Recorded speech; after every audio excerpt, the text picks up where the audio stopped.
Cindy, you don't even have a dress.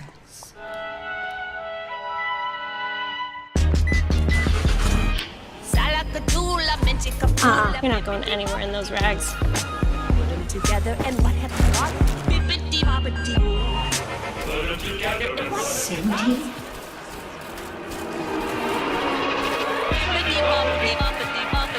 Introducing an all-new crossover, Toyota CHR. Toyota, let's go places. Hi, everybody. Dave Baker alongside the UK All-American Stuart Pope. Stuart, great day for these seniors, some of whom you played with, you young thing, you. But let's talk a little bit about what's going on with this team. Some coaches can just come and make the lineup out at the beginning of the season. They don't have to change it. That has not been the case for first-year head coach Ian Carey. No, he's had a lot to deal with as far as injuries go this season. Several people out with knee injuries, a couple people out with ankle injuries, and just losing Susie to a concussion last game is a big hit for this Wildcat team. Okay, so again, you've got Holly Olding, who is with the England national team. Milazzo is not available, but the big thing, Evangeline Susie, who's been in goal all season long, she was concussed late in that 2-1 loss to Missouri on Thursday night. And so Sophie Babo, who has only played one half of goal in her life, it was the second half against Florida State, is in net today. Yeah, and she's going to have to step up big. This is a huge challenge for her and this Wildcat team, but you're right, she's had experience there, so hopefully she can carry this team to a win. Loyola coming in with their best season ever. They've got some firepower. Jenna Cesny is leading the way with 11 goals, so they're a team that's more than capable, and you scorers have a way of, like, seeing your eyes light up when something's different in net for the opposing team. Exactly. They're going to want to take advantage of this change in goal, and Cesny is the player to do so. She's the leading scorer on this team. She's going to be a high-powered force to stop for this Kentucky defense. Beautiful day here at the Bell. It'll be interesting to see what happens. We'll get things going with the starting lineup in the first touch when we come right back.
A great senior day crowd here in Kentucky as we welcome you into college soccer on the SEC Network as Loyola out of the Missouri Valley comes in to take on the Wildcats. And there you see Barry Bimby, the head coach of Loyola in his 7th season, far and away their best season to date as they got votes in the preseason, or excuse me, during the season for top 25 consideration. And there's Ian Carey. Had a chance to spend about a half an hour with him before the game. Got a remarkable attitude for everything he's been through, including trying to piece together a lineup card today at the same time when they're still above the line, Stuart, to get into the NCAA, to the SEC postseason tournament down at Orange Beach. Yeah, it'll definitely be a challenge today, but you're right. They're still right on that line and still have a chance making that postseason tournament. So it'll be a battle for them to finish out here. And so, again, having to switch things around. He's got Kurosaki, who's back in the starting lineup today, and she's still coming back from that big-time knee injury. Foster Ignafo will be in the middle, which is an unusual place for her. But more than anything, you see her there in the back, head and shoulders above her teammates in those gloves. Sophie Babo, who at one point in time during her teen years was a member of the U.S. national team, smashed her ankle to smithereens. Came back from that, has been called upon to contribute mightily for this Kentucky team this year, scoring 2 goals in a game not all that long ago. And now, thanks to injury, she'll be back there in goal today, starting her first game at any level as a keeper. There you see Evangeline Susi, who's in the concussion protocol right there at the end. She's on the sidelines today, and there you see number 18. They probably had to go out and print an 18 on that goalie jersey They probably for did. Babo because she didn't have one. But we saw the footage of Ian Carey working with her before the game. I believe you were the backup goalie at one point in time, right? I was during my sophomore season. I had to almost step into the Georgia game when Kayla King went down, but thankfully Kayla King is a champ and got right back up. So how much pressure is there then on Peyton Atkins, on Danielle Hayden, the 2 defenders directly in front of Babo, to give her as much help as possible? I think a lot of pressure, but I think they're ready for that. I think you anticipate that while training all week and you prepare for it. You maybe not as maybe don't possess as much around the back as you normally would, but you're definitely going to try and keep her safe. Yeah, get it out of there. Amber O'Connor, our referee, she's assisted by Mike Compton and Joshua Brooks. Chad Collins is our 4th official. And there you see Loyola in the maroon, Kentucky in the blue on this Sunday. And we are underway on a pretty but breezy day here in Lexington. There's supposed to be a storm system that moves through at some point in time during this game and then really bottoms out the temperatures afterwards. But you see the flags behind Babo, they are out. And so she is kicking into a big win, but from a defensive standpoint, Ian Carey likes the way that she can get a big foot on the ball and get it out of that defensive end. That one straight into the teeth of a big win. Yeah, and that's definitely something that is different between her and Susie, among other things, is with Susie in the goal, they like to play those short goal kicks, really try and possess out of the back. Babo has the foot to get it up to midfield. Now, here's the interesting thing, and I know coaching is certainly more, there's certainly much more scouting and everything now. I don't know what the 2 coaches have said before the games, but what do you think the chances are that the Loyola coaches know that Babo has never played a game in goal before? I don't know. I would say that's a pretty fair assumption they've made, especially in her collegiate career, which is a completely different level, even if she had played in goal previous to her collegiate career beginning. So I imagine they're gonna high press and not let Kentucky get out of its end easily. Well, of course, if you looked on the Kentucky roster and you see that there is no backup keeper, you know that something is going on. And so I'm going to guess, and not having seen Loyola play, I don't know how they play normally, but I'm going to guess that what might look a little undisciplined at times if it happens is them just pounding the ball into the offensive end because they want Babo, who's unfamiliar with making decisions, to make decisions. Yeah, you're exactly right, and that's going to be the challenge for this Kentucky team, is being able to handle that pressure and that intensity the entire game. Offside called against the Wildcats. Kentucky coming off that tough and disputed 2-1 loss to Missouri on Thursday night. And Loyola had won 7 in a row before losing last Saturday against Valpo. And then they lost on the road Wednesday at Illinois State 5-3.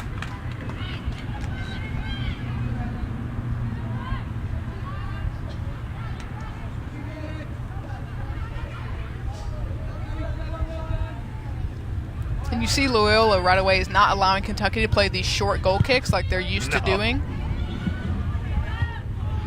Saki got up for that one. You see that right knee still heavily taped, but she looks like she's moving much better than the last time we saw her here. And of course, coming back from an injury like that, one day it's going to feel great, one day it's not going to feel so good.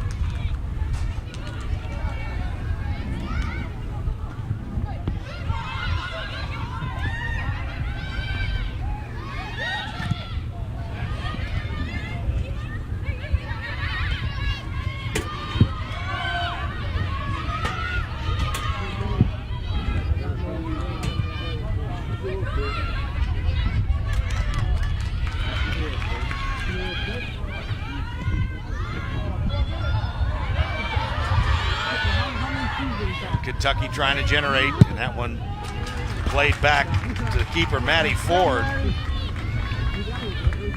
An unforced error boots it out of bounds, and Hayden will throw it in for Kentucky. There you see Ford.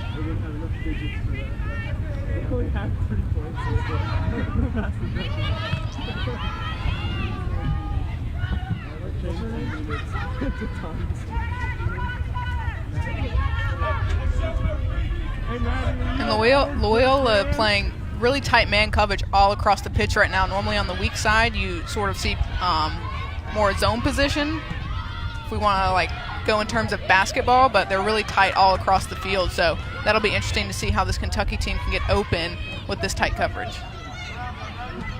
Wayne, you are right. Loyola really coming up and bringing the pressure high.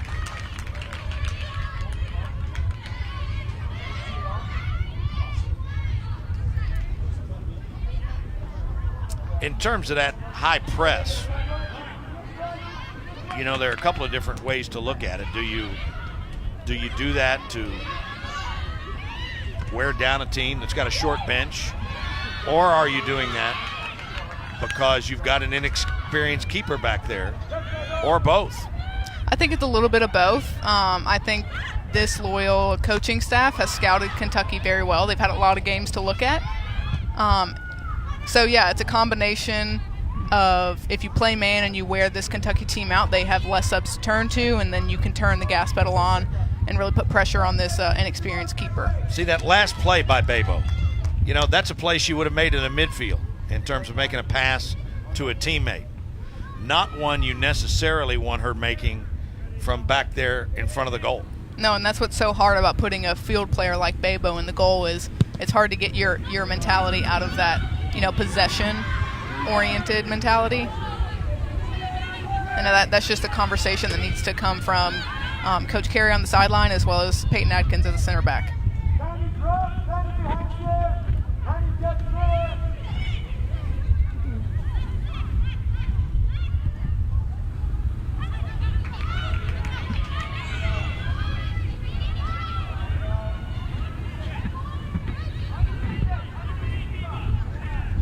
Cats applying the defense, and that's a nice move.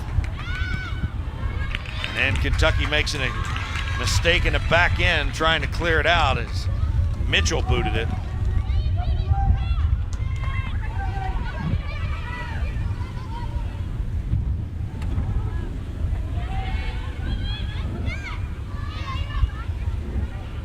Nice play in the back by Emily Lang earlier.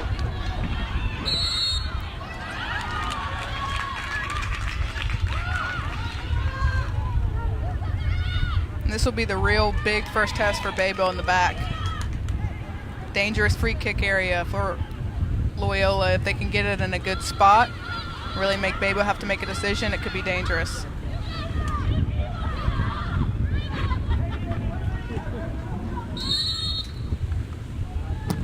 Boy, they boom it right toward Babo. And that one headed back over the net by Adkins. And it'll be the first corner kick of the afternoon for either team. And Taylor Lambors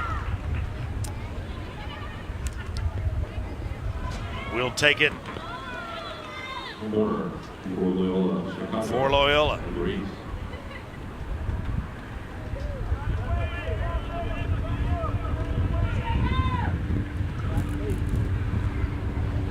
Back post, and did that go in? Did that go in directly off the kick?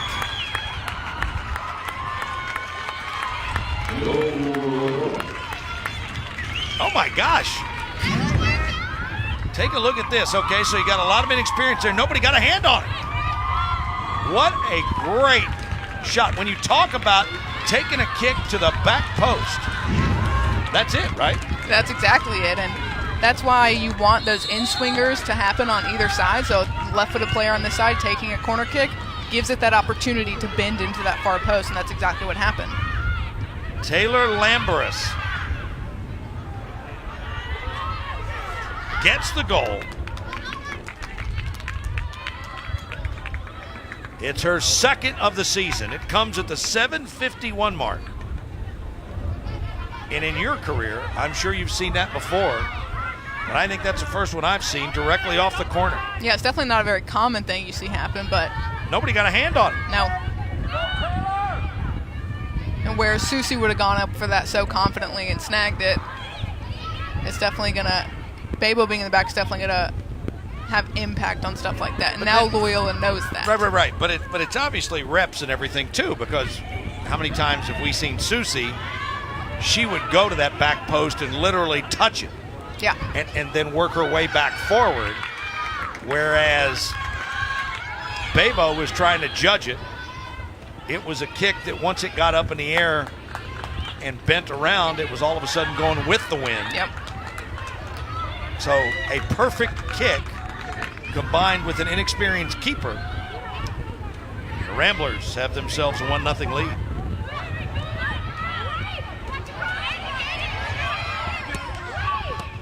Nice centering pass, nobody there for the rebound. Keene put it in the right spot. Now Crissetti can't possess it.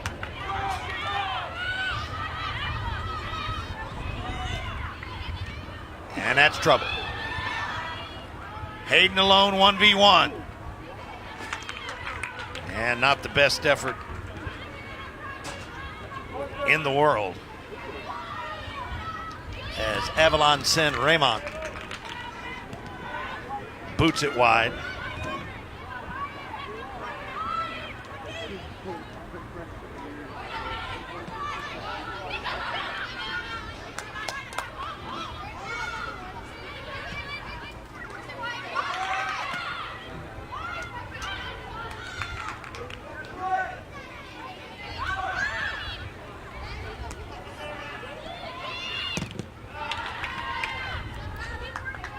And you still see how tight this man-to-man coverage is. It's making it so hard for Kentucky to get out of their own end through possession.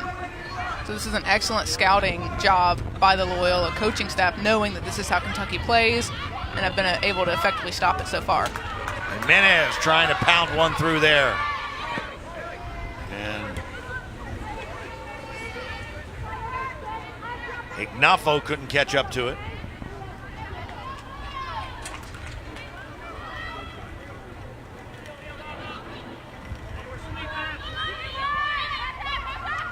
Now here's Ignafo.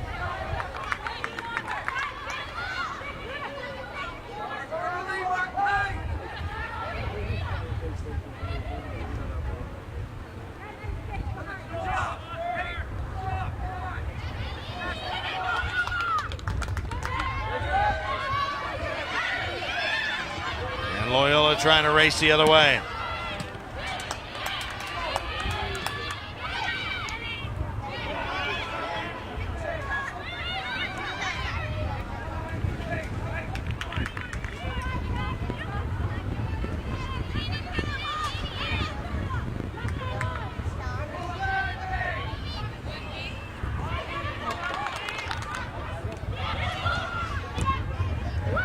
Saki with a nice little pitch.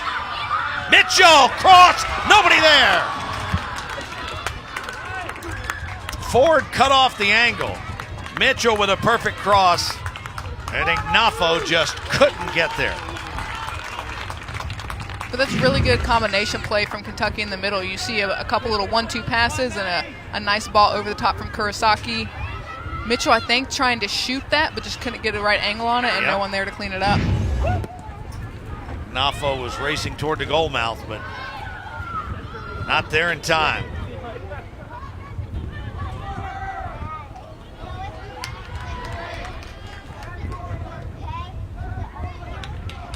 Don't be more aggressive. Don't listen to him.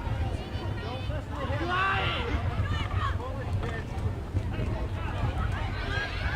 Nice takeaway by the Wildcats. Now Ignafo with some space. Great place for a rebound, and that one centered. And Jimenez couldn't get a foot on it. And another good run, though, by the Wildcats. 13 minutes in. And the lone goal in this one, a corner kick directly in from the corner by Taylor Lamberis.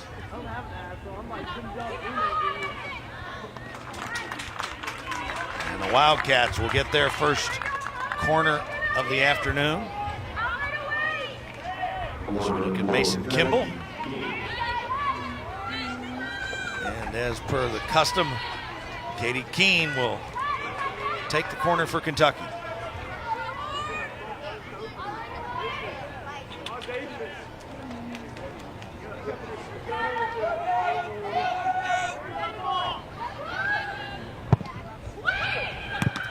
Short hop in front. That'll be another corner.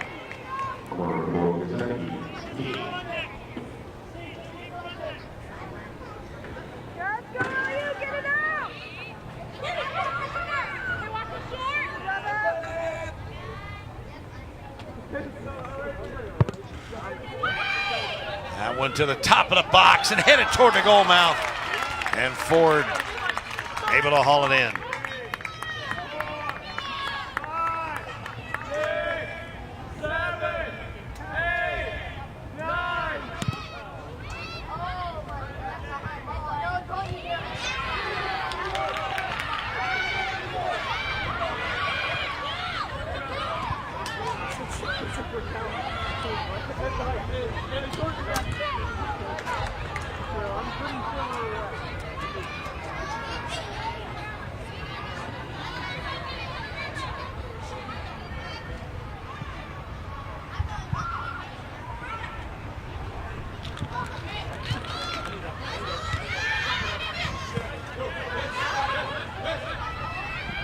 Nafo looking to bring the Kentucky line up.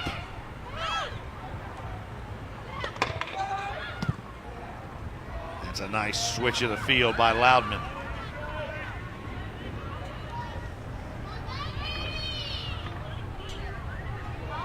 That's a push. Two hands to the ground, that would be a push. Aleska Tatarin guilty of the infraction.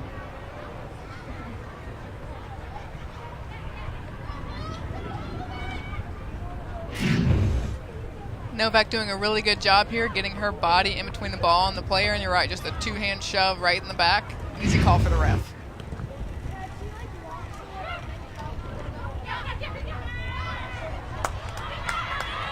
Here come the Wildcats. Ignafo gets through on the touch. Can she get a shot off? And it's deflected. And Ignafo down in a heap.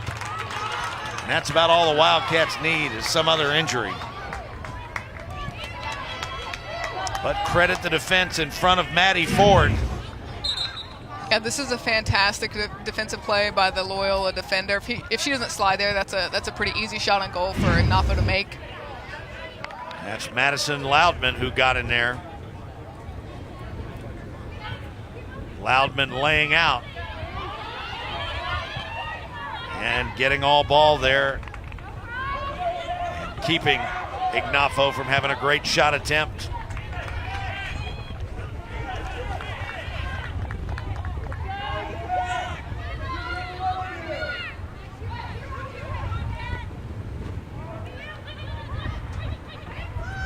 You see how, again, this man-to-man type coverage is making it so hard for Kentucky to even get a throw-in off.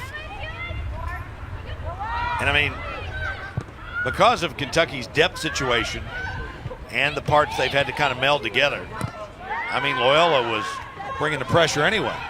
But then you get that one early goal. And you're playing with house money. Exactly. And Kentucky has to dig even deeper to be able to not only find a couple goals to go ahead, but also protect Babo enough not to get scored on again. Boy, Keene tried to settle it in the box, and that was a really, really nice play by Emily Lang, who not only stopped the shot, but then controlled it.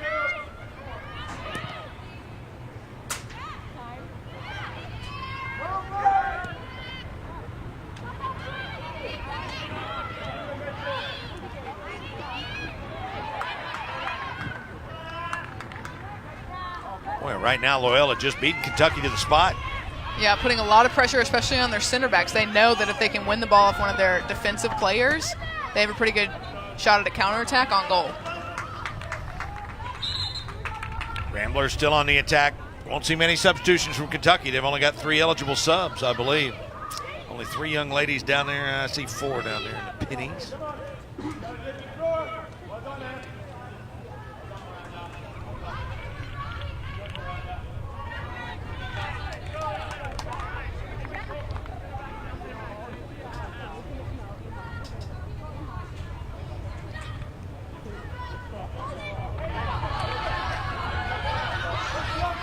Nafo with a steal. Oh, and she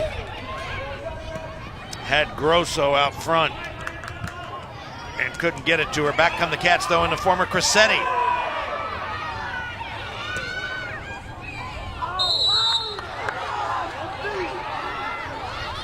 And the whistle is going to go against Crissetti.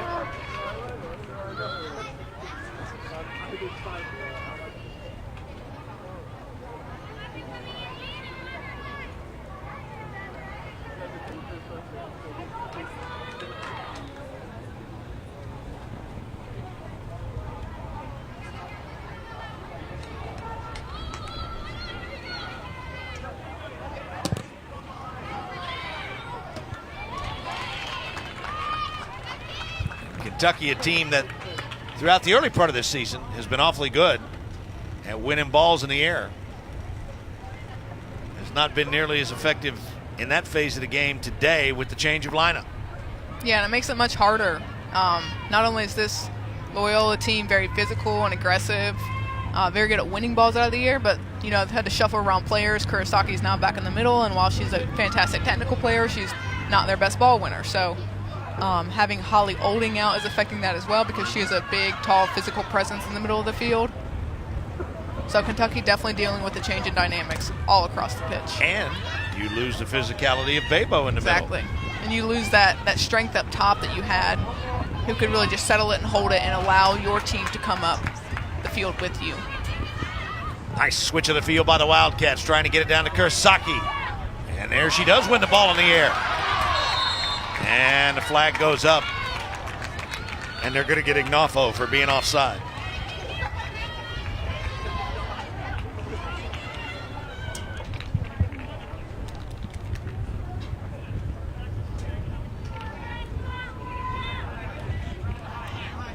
"20 minutes in. Loyola has gotten the lone goal directly off the corner from Taylor Lambrus, and it's 1-0 Ramblers.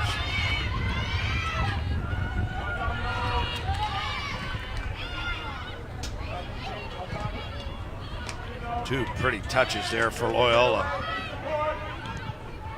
That time Tatterin couldn't get to it though.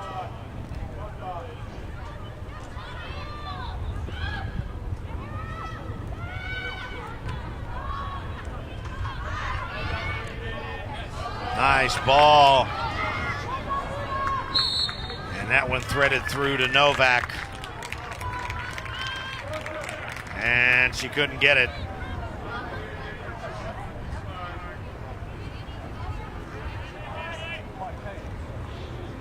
May have heard Ian Carey on the sideline microphone telling Foster Ignafo to ratchet it back just a little bit as she was expressing herself.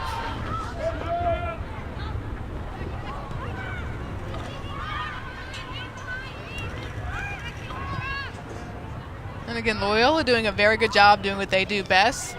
They're winning the ball on one side, trying to do a little bit of possession. If that is not opening anything up for them. They're playing it into their center forwards to try and create something that way, or they're switching the field, which has been very effective for them so far. Oh, nice passing by the Wildcats, and just a bit better defense right there by Lang.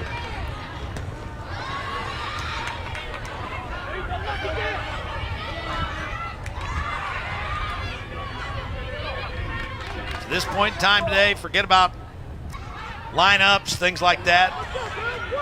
Loyola has just been a little quicker to the ball and a little more aggressive when it comes to the 50-50 balls. Yeah, they've definitely had the majority of the 50-50 wins so far in this first half, and it's paid off for them. They've been able to put the pressure on Kentucky. Kentucky's been kind of sitting on its heels, other than the few good chances they have had. Nice defense by Crissetti, and she got the takeaway.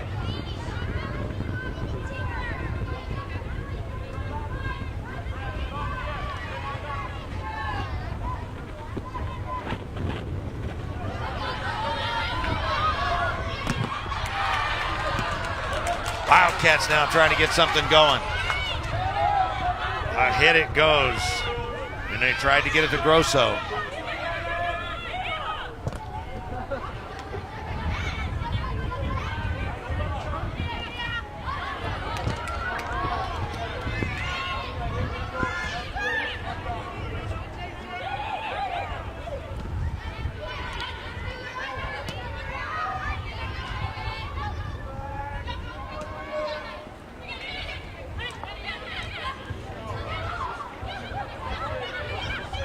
Hayden trying to get a run. And she thought she had it snuck through to Grosso. Here's Jimenez trying to settle. Gets through the opening. Grosso stepping up and trying to one-time one. And that was outstanding defense again. It was Hardiman who was there with the block. And substitutions for Loyola. 12, Katie Grawl, who's got 8 goals on the season, did not get the start today, but she comes in.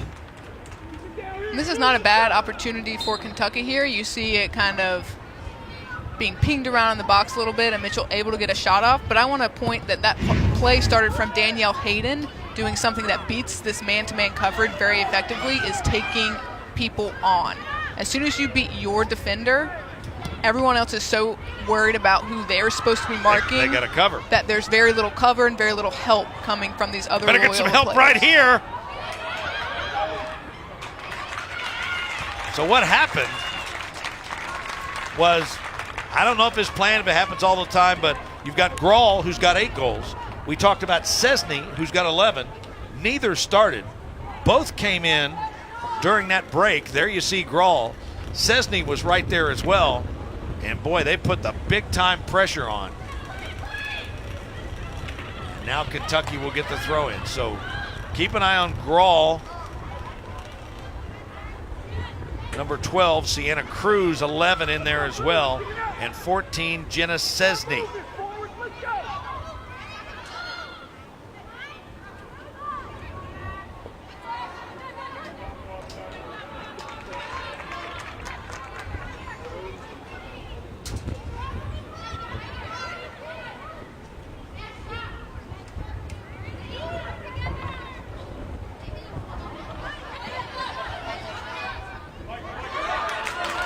How about that play by Grosso? Got a step, got fouled. No question. And that's going to be a card, I do believe. Yeah, it's got to be a card. I love the soccer mentality. They keep walking away thinking it's going to prevent the card from being issued. If you can't catch me, you can't card me. Let's see. Seen the card? Yes, there it is. It was the dramatic delivery of the card. Exactly. As it is written down by Amber O'Connor, our referee. And so Keene is going to get the kick. And this is a dangerous spot for Keene because she could do a couple of different things. She could go directly on goal herself this close to the box. or do a little nice chip into the back post. She's kicking directly into the wind, so no help there. Kurosaki one-times it. Beautiful delivery from Katie Keene. And Yuka Kurosaki, who's had to battle that knee injury all season long. The freshman one-times with a left foot. And at the 26-26 mark, the Wildcats have evened the score. Dave, I know that looked super fast, but I feel like Kurosaki wound up for this 2 steps before she ever took this shot, and it was a fantastic finish. Perfect delivery, and Kurosaki's eyes never left the ball. No, that was a fantastic volley out of the air off of that beautiful kick by Katie Keene, and an excellent goal to get this Wildcat team back in the game. And right back comes Loyola, and off the chest of Hayden. That's going to be a corner kick. And you could just see the absolute joy from Kurosaki, the frustration she's had this year. And I mean, you get a play like that, and how about Katie Keene with that perfect delivery on senior day? Goal number 2 for Kurosaki. Keene with the assist. And now right back, and we saw how dangerous a corner was. There you see Taylor Lamberis, who got the corner directly off the kick. This time they go near post.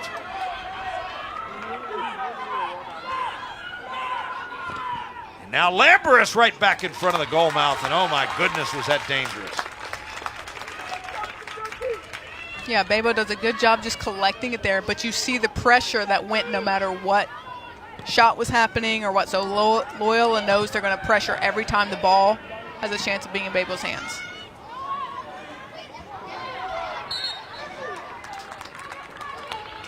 Foul whistled against the Ramblers. Emily Lang there called for the infraction.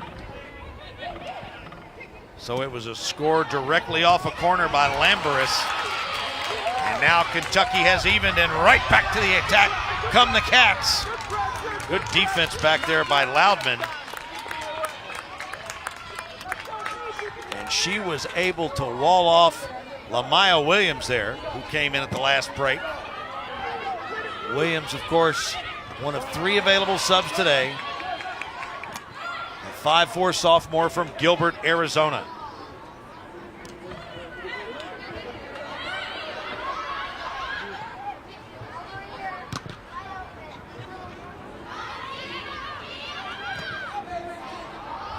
Cruz starts it.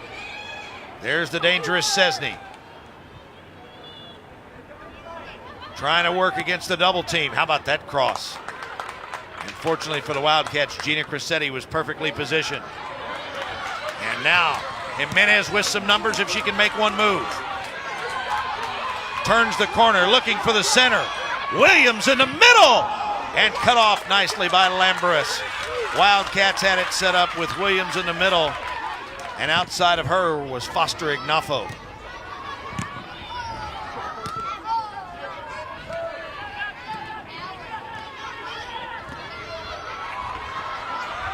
This is trouble. Cesny unwinds. How about Bebo? She's got to get back up for the follow. And that's what happens when you have an inexperienced keeper. Boy, she laid out and got the first, and it was on frame. And then just a little slow, and on the follow, the goal goes to Aleska Tatarin. And this is a fantastic initial save by Bebo, and if I were her, I'd be so mad at my defenders for not following and marking the player that eventually scored for Loyola. Like, she's wide open. She should be marked with a man on her, and the fact that she's not would infuriate me as Bebo, who is making this huge sacrifice for her team and stepping up to the plate, comes off with a huge initial save and can't recover for the second one. You know, it's one of those things where you just got to get used to it on both sides, and they're used to Susie making a certain kind of play. How about Kurosaki again? Ignafo looking to wind up. Tried to center. So the goal's coming fast and furious now. Here's Ignafo with the turn. Looked like a handball from up here by Lamberis, but no whistle. And it's going to be a corner for the Wildcats. And substitution for Kentucky, number 5.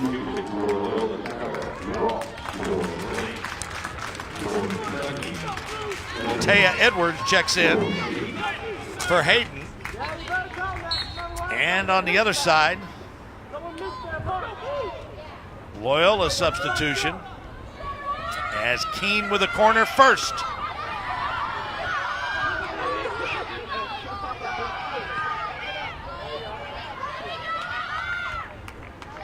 Boy, this has got the look of one of those things that you're just not sure what's going to happen.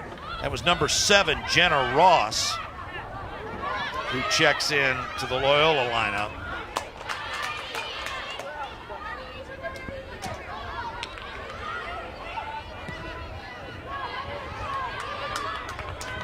And over the last several minutes, this game has really opened up for both teams. We've seen a lot of back and forth, seen very little possession in the midfield, but seen a lot of activity on either end. So yes, we have. we're going to see if this game really just opens up score-wise or if it's going to settle down and both teams are going to sit in and play.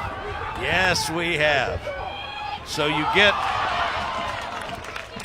a miss like that, and you can't turn your head for a second. So Taylor Lamberis gets the goal directly off a corner kick at 7:51. And great ball to the back post in by Novak, and Mitchell sliding, trying to get something on it. Couldn't get there. So Lamberis with the first at 7:51. Then Kurosaki off the direct kick from Katie Keene at 26:20. And then not quite 3 minutes later, Tatterin from Cesny, her 6th goal of the season.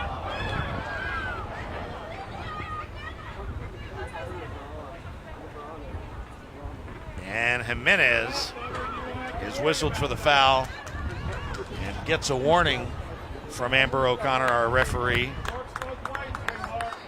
as Mason Kimball, slow to get up.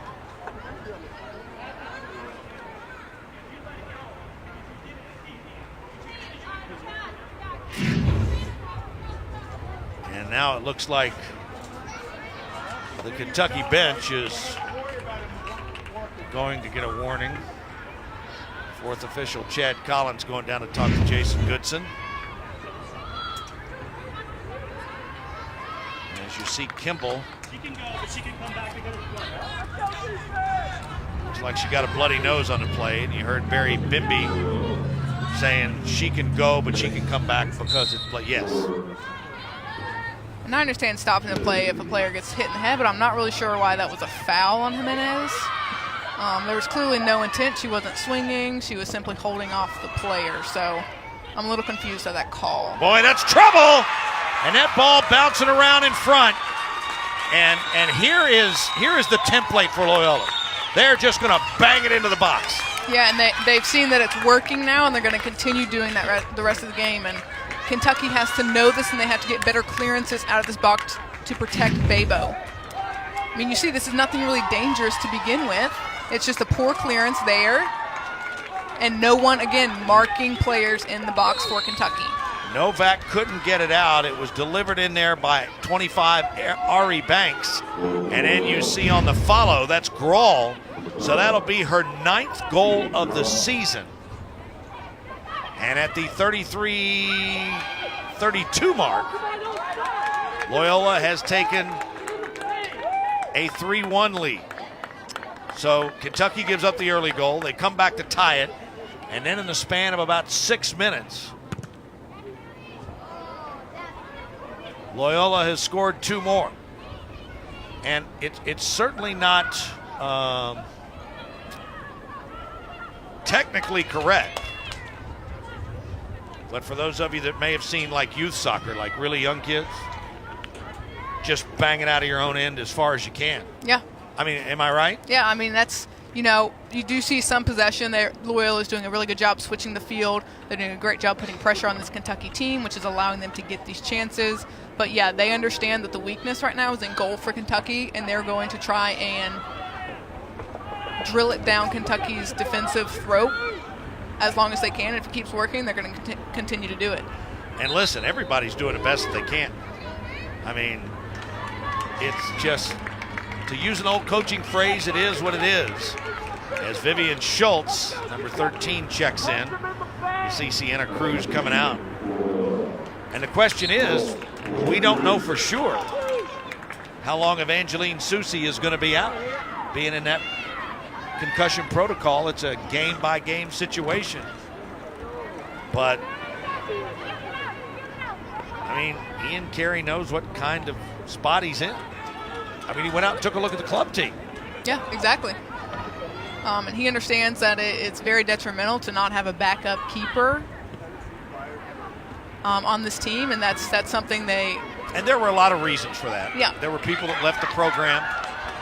There was a backup who was here earlier, and the flag goes up, and that is going to be an offside against the Ramblers as Jenna Ross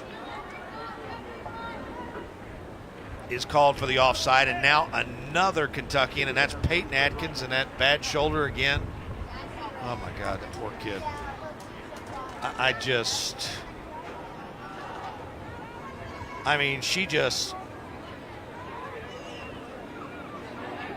looking, I'm almost positive that's Atkins. I mean, the dad in you just want to hug her. But then you're thinking, oh my gosh, if I hug her, I'm going to mess that shoulder up again. Exactly, and this is going to be a huge blow for this Kentucky team if she cannot come back for this game. But here's the situation. I mean, you know, coming up, if you're Kentucky, you're trying to get to Orange Beach. Here's Atkins battling against Cesny, and you see it wasn't great, but that thing is just so unstable that when she went down and tried to catch herself, and you see her just, good gosh, she's about to bite through her lip, but what she's going to do is she'll go back over there and see if it settles down and see if she can't get herself back in. Oh my gosh, I have so much respect for that kid.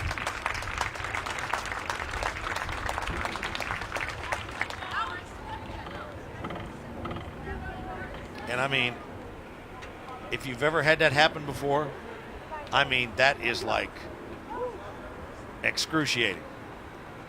And I'm not sure what the actual diagnosis is, but I know a lot of guys who have played football that have had what's called a subluxation. And it pops out and you just go pop it back in. And once it's popped back in, you're okay. But the journey's no fun.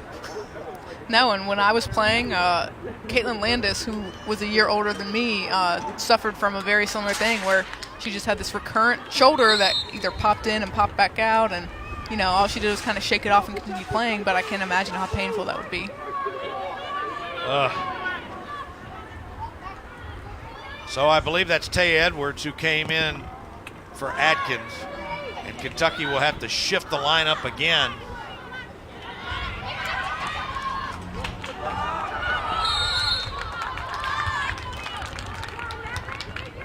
And offsides against the Wildcats. I mean, if you're in this business long enough, you're going to see about everything. But the run of injuries for this Kentucky team this year has been kind of unprecedented. And the point I was getting to before Atkins went down. Okay, so you got this today, okay, but then look at this. You go to Florida. You're home against Arkansas for the regular season finale next Sunday after the Thursday match in Gainesville. And then the following Thursday at Georgia as you try to battle your way into the tournament. Yeah, 3 very tough games ahead.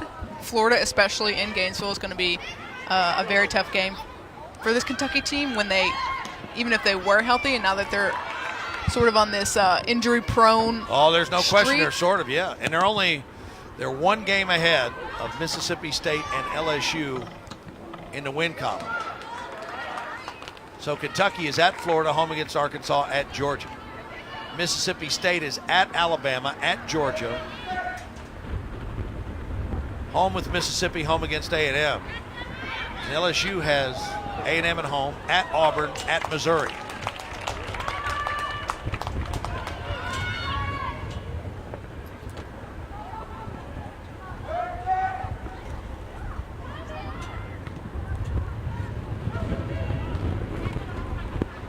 make matters worse, Barry Bimby has a deep bench right now, and he is using a bunch of it.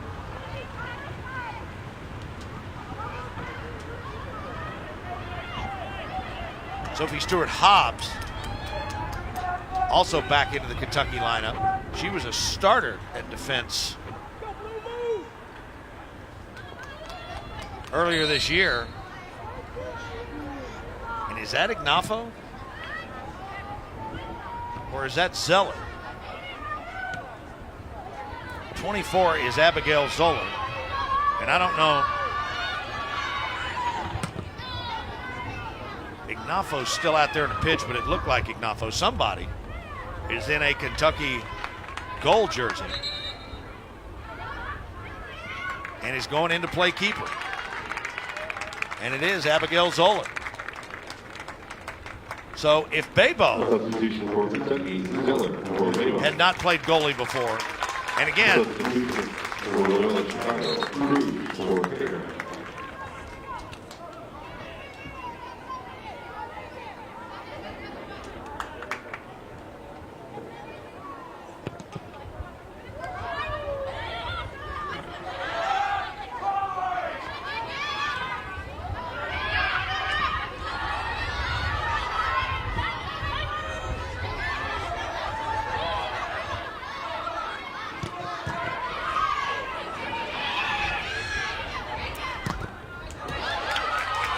Keane with the delivery. Ignafo trying to settle. And that ball booted out of there by Gopika Patel, 22, who's checked in.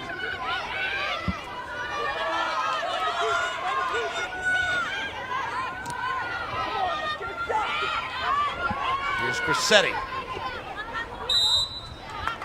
And a far side whistle, flag up. Once again, the Wildcats offside. Third offside of the match for Kentucky as we are north of 40 minutes. Let's go, Kentucky. We need one before the half. Let's go. Get one back.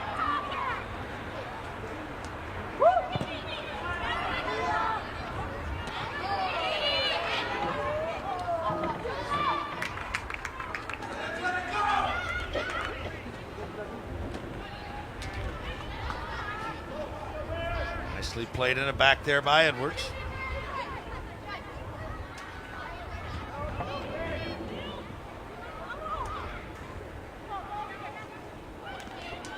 Kentucky has certainly been game this afternoon, but incredibly shorthanded. Start moving.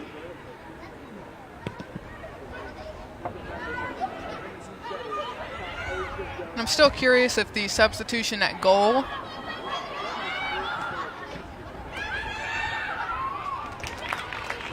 was to try and get Bebo into the game, maybe as a more physical presence up top if she does come back in, or if it's really just to try someone new out there. I don't know if they've been training two people for goalkeeper during practice or not, but I'll be interested to see if Bebo comes back on the field as a field player. Well, remember, they hadn't been practicing anybody until Friday, until Susie went out.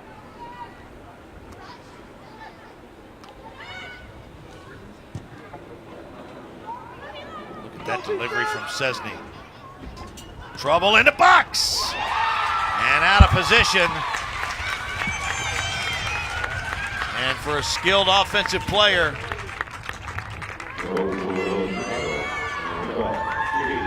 that was right there, and that looks like Grawl. That's her 10th goal of the season, her second today. Remember, she didn't start. Yeah, and this is an excellent ball across the field. Great switch of play by Szczesny, and you're right. Really good shot. That's just from a lack of playing that position. Exactly, and having a field player definitely impacts if that shot goes in or not. But again, that's what Kentucky has to deal with right now, and they have to work to not let Loyola players into those positions. You just got to play.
Here comes Grawl again.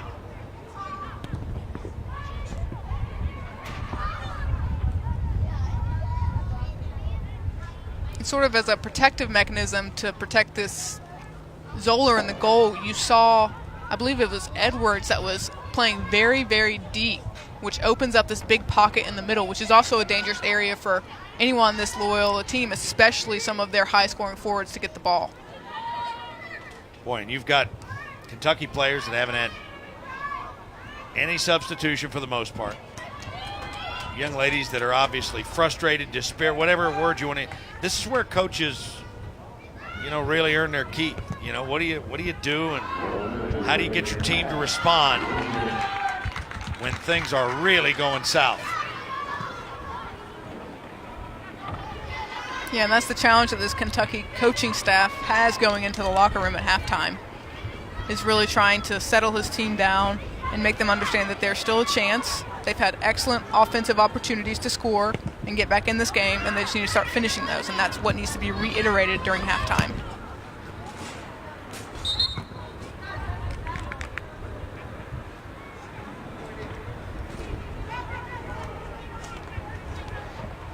Loyola gets the early goal directly off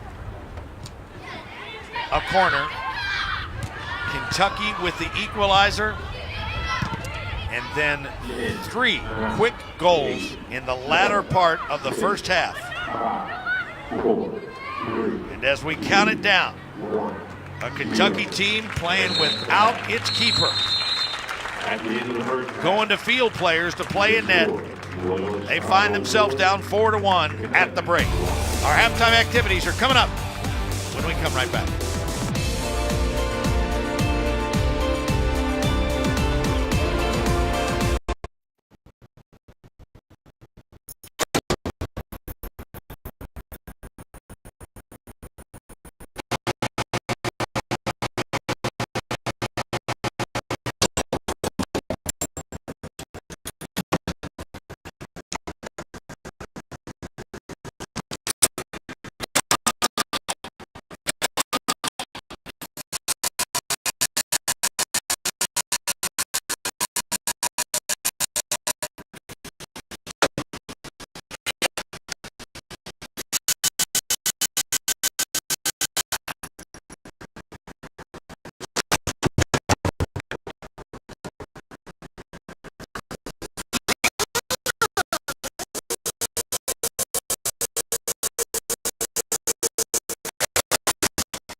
Tough day for the Cats trying to battle through a myriad of injuries, and they trail Loyola 4-1. Overall, Kentucky athletics, though, they have never been better. Mitch Barnhart has put together a fabulous group of coaches, a fabulous group of people in his own athletics department as well, helping him run things.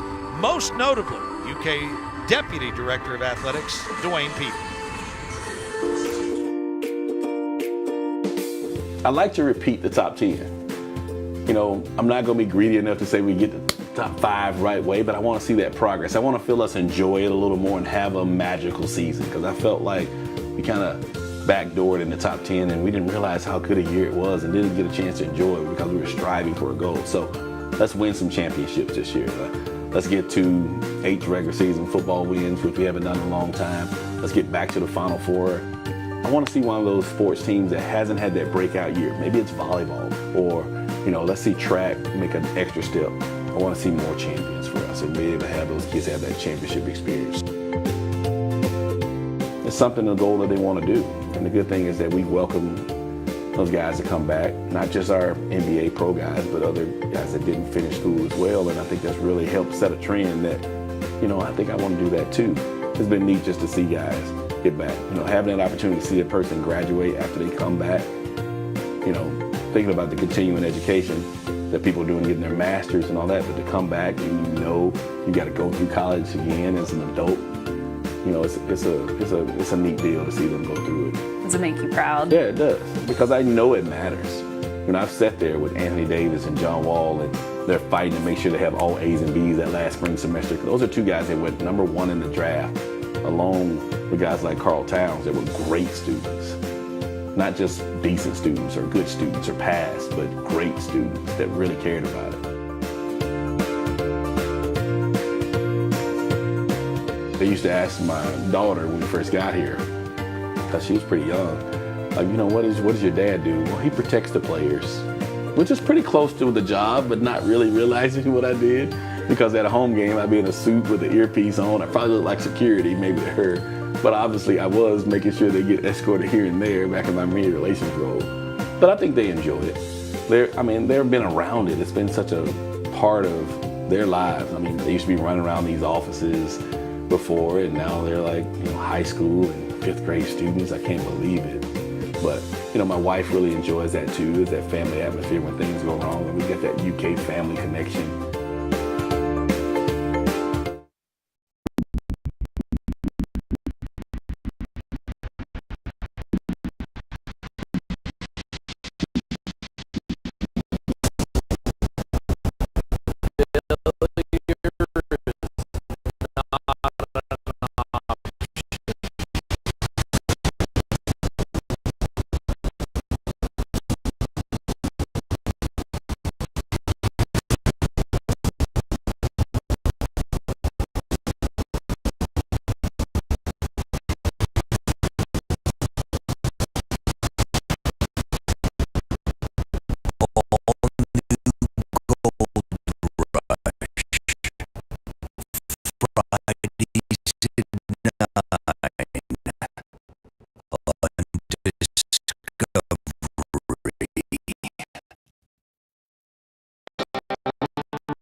4-1 Loyola on top of an undermanned Wildcat team.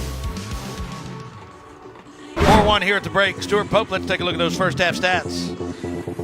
Yeah, and you obviously notice shots are about even, but shots on goal are heavily in favor of Loyola, and you can tell that from the score today. You know, them not having their normal Evangeline Susi in goal has really had an impact on the score of this game, as they substituted a couple different players in this first half into that key position.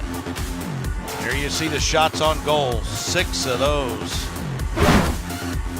They've made them count, 4 in the net. First half highlights come up when we come right back. Let's do this nasty thing.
It's on. Like Donkey Kong. Press start. I love to play games. To get your favorite video games decoded.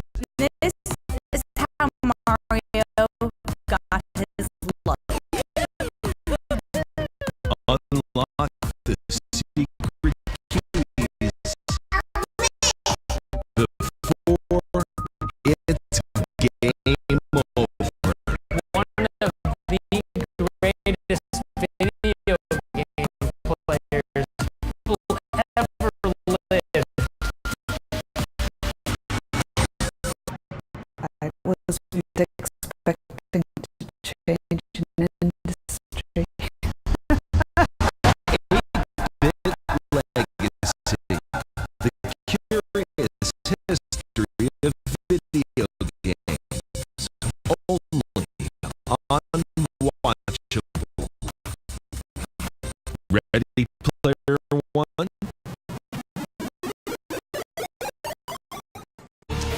Loyola on top of Kentucky, 4-1 here at the break. Dave Baker, Stuart Pope back with you. Stuart, let's take a look at the first half highlights. And the Ramblers get going early. Yeah, really early off a great corner kick. Again, this wind and this in-swinger really helped that into the goal. But Kentucky right back at it with a foul drawn by Grossman and an excellent ball and shot by Kurosaki.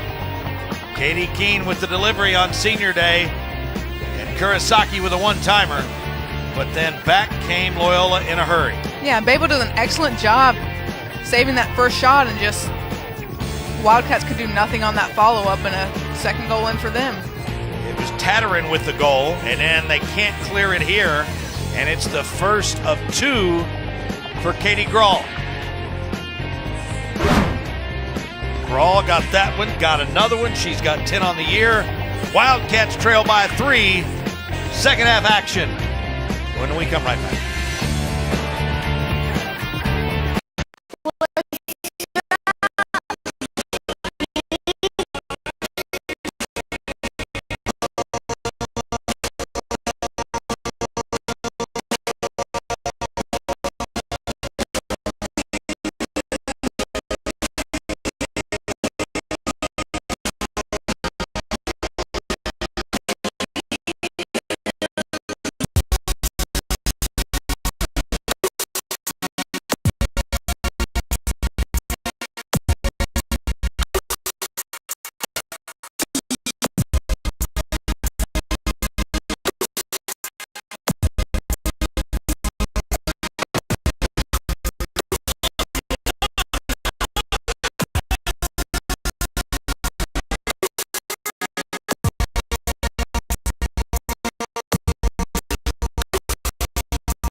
are watching college soccer on the SEC Network. The Wildcats of Kentucky, shorthanded and then some, trailing Loyola 4-1 here as we get set to start the second half of action.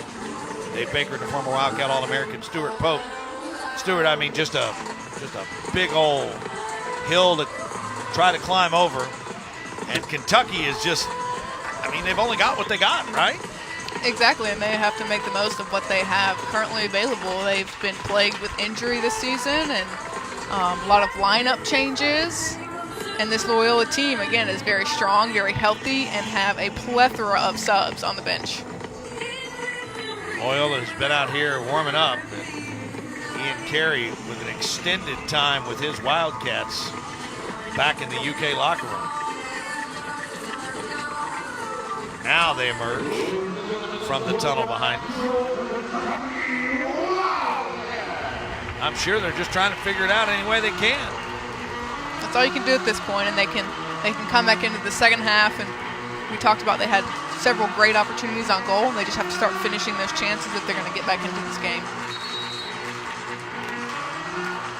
They started out with Sophie Babo in goal. She was the emergency goalie back in the second half against Florida State, but now you see her back in the regular field attire, and looks like they're going to try to generate some offense with her up top. Yeah, and they need her finishing ability in the box. Again, they've created good chances within the box. Ignafo and Jimenez have done what they do best by getting wide and playing some crosses across the ground, and they just need someone there to finish it, and hopefully Babo brings them that element. Abigail Zoller, who came on in relief of Babo, will start this second half in goal.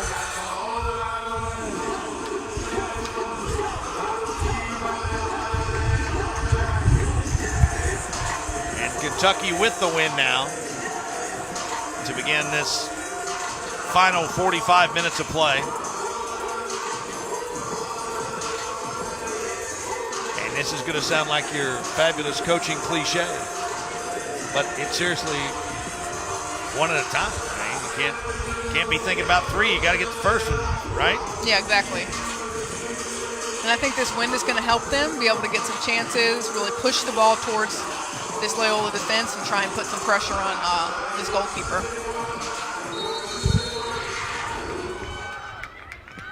Babo puts it in play to begin the second half. For those of you who may just be joining us, of course, Tanya Samardzic and a whole host of others out for the year. Then during a 2-1 loss to Missouri Thursday night, Kentucky loses its outstanding keeper Evangeline Susi, who's now going through concussion protocol. Not sure how long she's going to be out. So the Wildcats have had to go to a couple of people that just haven't played in goal. And again, Sophie Babo started for Kentucky. Her only previous appearance at any level as a goalie had been in the second half this year at Florida State. And now Babo back up top in her normal position. And Abigail Zoller back there in net. Zoller, a freshman mid from Simon Kenton High School. And I have no idea about what, if any, experience she has as a keeper. She's got an excellent goal kick.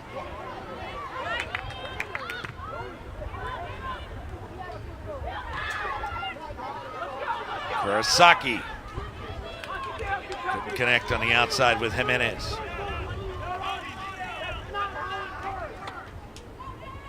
And we mentioned the wind in Kentucky's favor this half. That should help them put some pressure on this Loyola defense, but it also should protect the goalkeeper as well. If Loyola can't get as much going and there's not really that pressure with the wind helping them, it may take some pressure off of her back there, which would be good for this Wildcat team. Anything could help. And a battle on the far side. Mitchell had it taken away. The before it was finally booted out of bounds by Mason Kimball.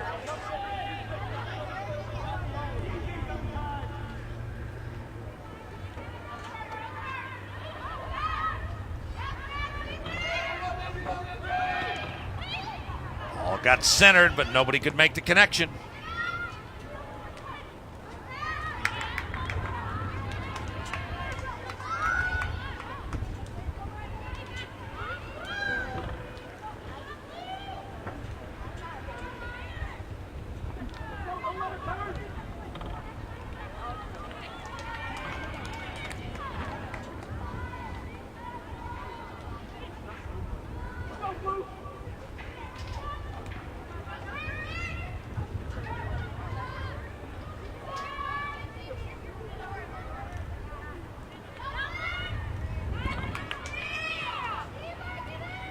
Jimenez battling over there. Kurosaki as well. Ball still in play. Here's Kurosaki. Nice center to Keene. And the defender steps in front. And it was just a little step by Tatterin, but it was enough to keep Keene from getting an open shot. It wasn't. That's a really good job by Kurosaki there, staying with it.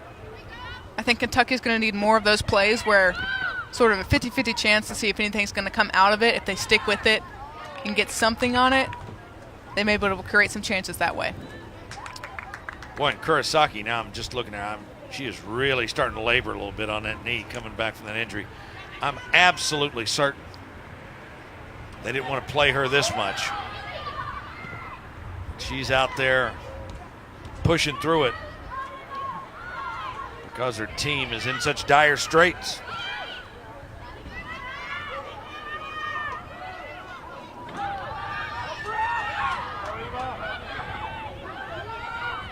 Mitchell just lost it and lost her balance, and they're going to call a foul against Loudman.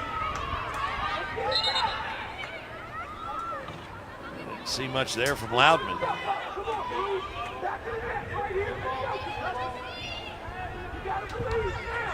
So now Katie Keene with a kick. Remember, win with her.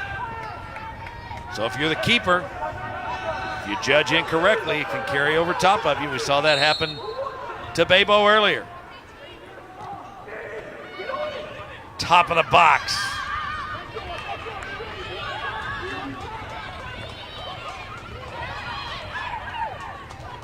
Ignafo looking for room.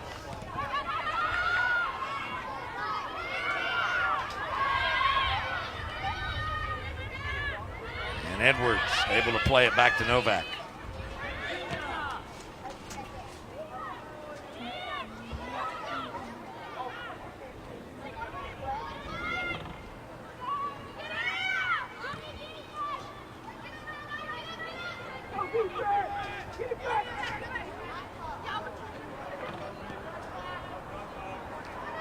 And Novak with the defense, as it was Cat Stevens who was out there. And it'll be a corner kick for Loyola. And another test for Zoller in goal here. We'll see if her Kentucky teammates can help her out by winning it straight up out of the air and her not having to make a decision on anything. Unless we see Taylor Lambrus take it right at the net again, which is what she did when she scored Loyola's first goal with Babo in net.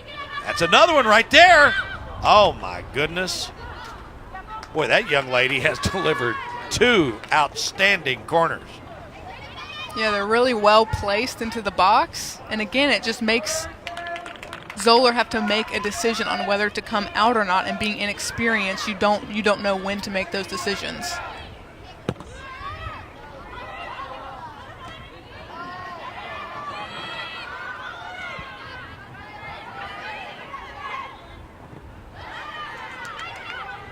Boy, nothing coming easily for Kentucky.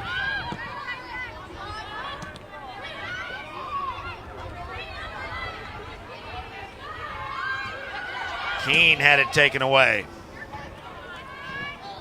And I think what happens in a situation like this, everybody just trying to do a little too much.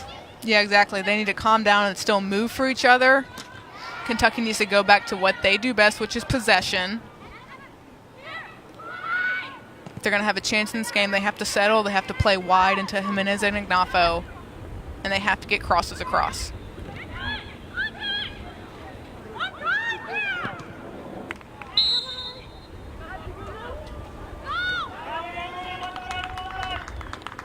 "52 minutes deep.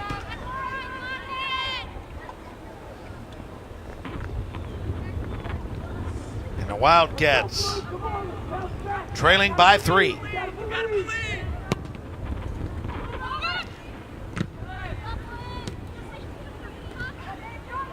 Nicely played there by Sienna Cruz.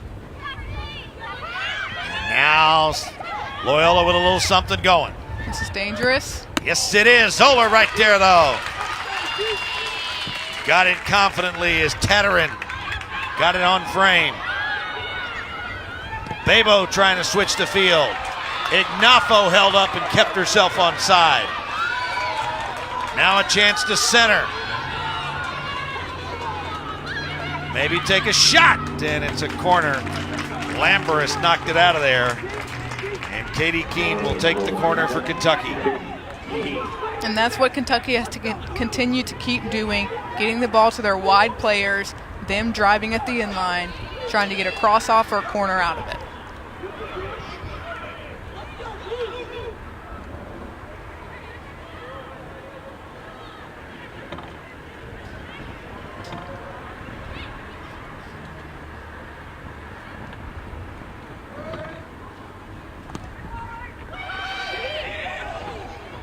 Loose in front, and Ford with a diving save. Bodies flying everywhere.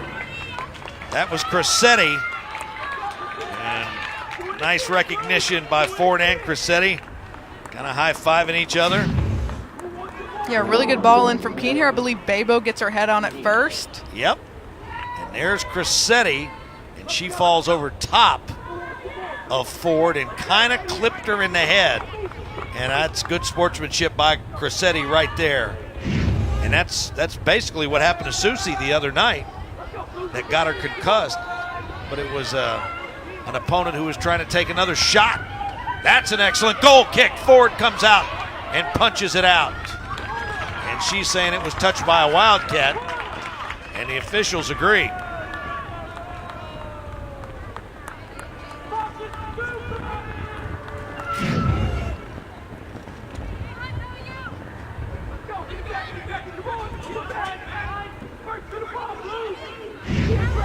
Really good awareness from the Loyola goalkeeper there on both corner kicks. And you see the stark difference between that corner kick and that keeper play from what Kentucky's had to deal with all night, or all afternoon, which has helped contribute to the score and another breakaway opportunity for Loyola now. Here comes Stevens winding up. One touch too many. As she had a teammate open but couldn't get it there.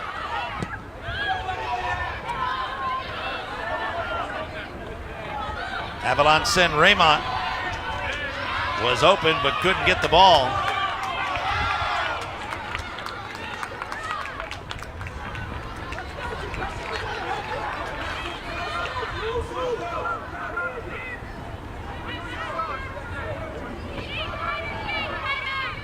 Ian Carey saying that the grab before the foul should have been a foul.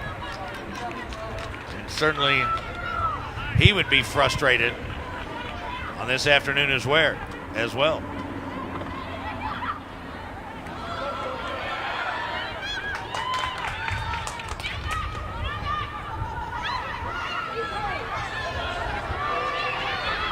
Here comes Jimenez, and that'll be a Kentucky corner.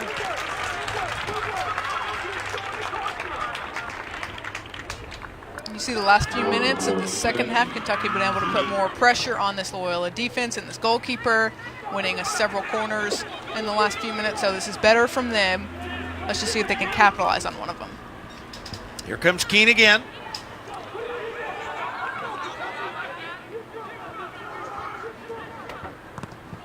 And that's a good one. Right to the back post. Still alive in front. That's got to be a handball by somebody, doesn't it? Doesn't that have to be a handball on the part of somebody? Because that wasn't the keeper that hit it. I don't think anybody's feet are that high. That will be interesting on a replay.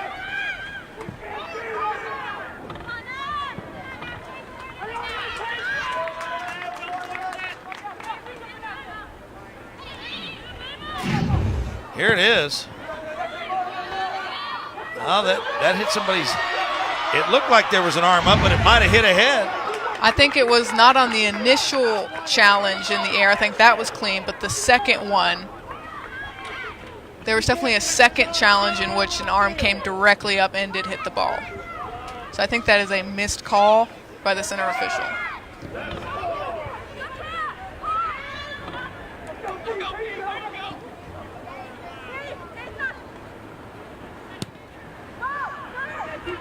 That's the kind of day it's been. Here comes Hayden.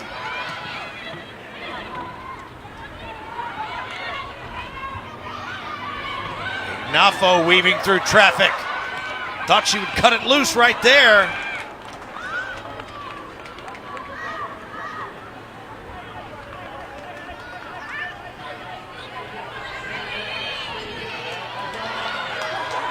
Ignafo able to take it away. Now let's see what she can do.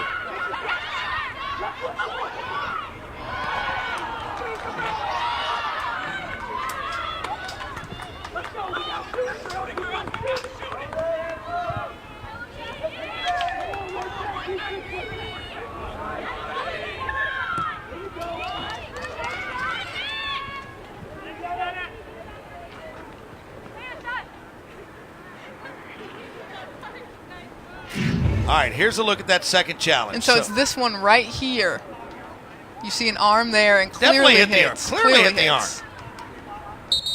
Hit the arm twice. She got it again on the way down. Now the second time Kimball was falling, I don't think she could help it the first time, but that ball hit the arm twice. Yeah, very clearly too. That's an excellent call. First challenge was good. It looked like the Loyola defender got it with the head. Second challenge, though, clearly in the arm. And that's a great job by our crew. Yeah, and that's why the Kentucky bench was so upset. The coach is obviously upset for not getting that call, which would have been a penalty kick in the box. And besides the situation that they're in, the reason you get upset on a situation like that is because it's just out there in a clear blood. It's not like somebody screamed or anything.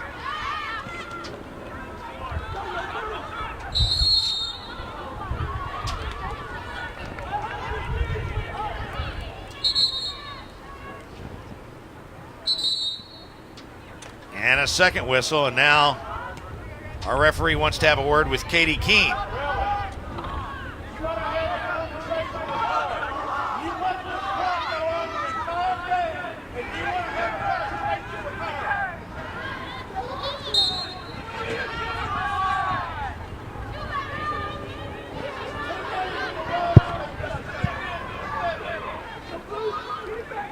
Boy, and Ian Carey clearly not happy.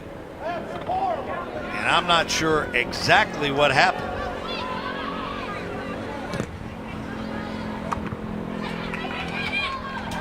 But the net result is that the Wildcats are still trying to play themselves out of a 3-goal hole. Here's Kurosaki. And now the Ramblers trying to come the other way. And again, this game has opened up to where it's a lot of back and forth. There's very little happening in the middle of the field. Boy, here's an opening right now. They've got somebody open on the cross and a foot there. Oh my gosh. I thought they had gotten there late on the cross, but it was Evelyn San Raymond who was able to dig in and get, just kind of dribble it in the back of the net. Yeah, and Kentucky not all the way back, clearly unmarked in the box. Good cross by the Loyola player, excellent finish, but again. And you got two Kentucky defenders there. You had Hayden and Crissetti back there. Exactly. There's been a lot of miscommunication within the box and who's getting who on several of these Loyola goals. So Evelyn San Raymond gets, that's her 5th of the year.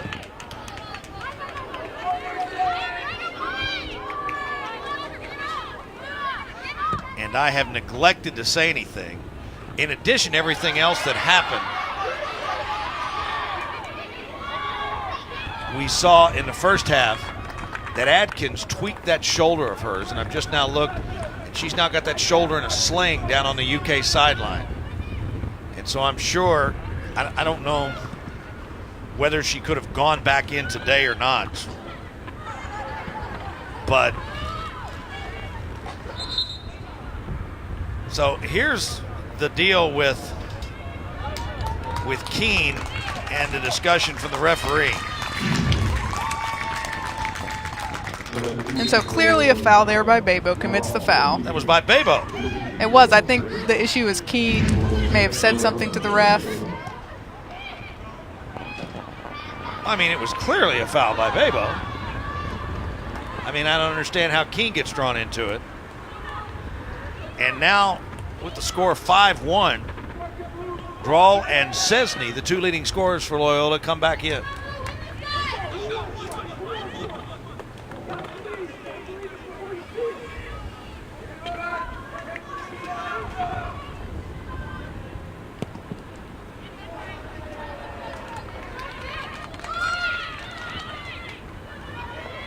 Kentucky able to even the score on a shorthanded day at 1-1. And since then, 4 unanswered by the Ramblers.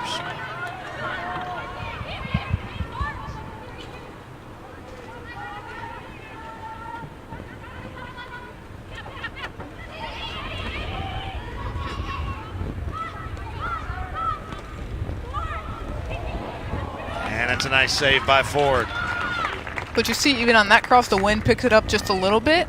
Ford had to adjust mid-air to save that. So, I mean, if I were Kentucky, I would just continue taking shots on goal like that, even if they're half chances, because this wind is very strong and it's going to move the ball while it's in the air. And if somebody misjudges something, that's what happened. Exactly, that's what happened in the... to Babo on that first one.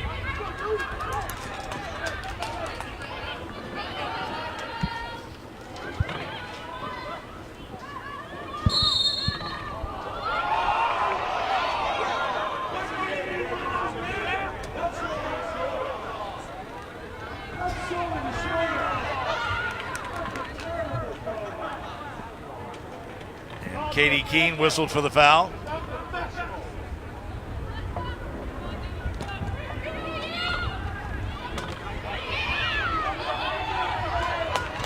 Keene with a takeaway. Here's Hayden.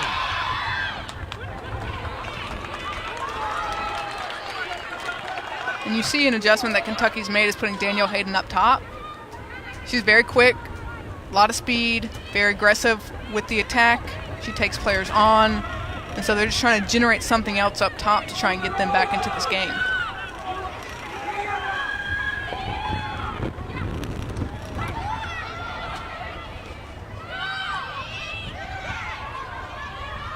Grawl took it away.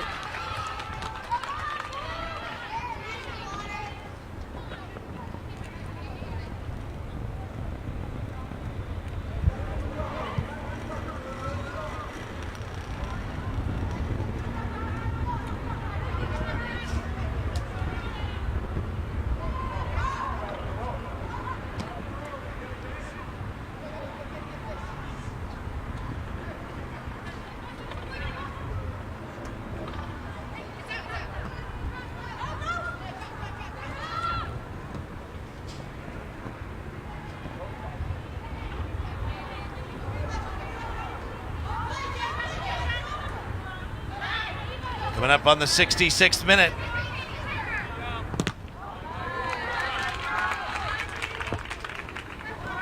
And it'll be a corner for the Ramblers.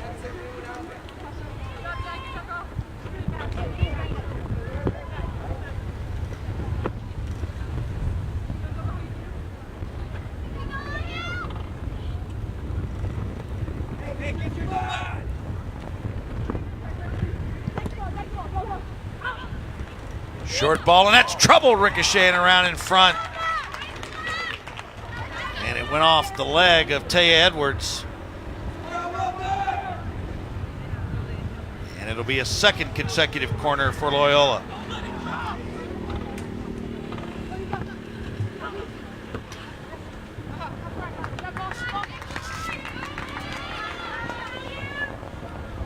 And that one just right over the top. But again, Loyola able to create good chances from these corner kicks. Not only because Kentucky has a field player in the goal, but because they are being more aggressive and getting to the balls first.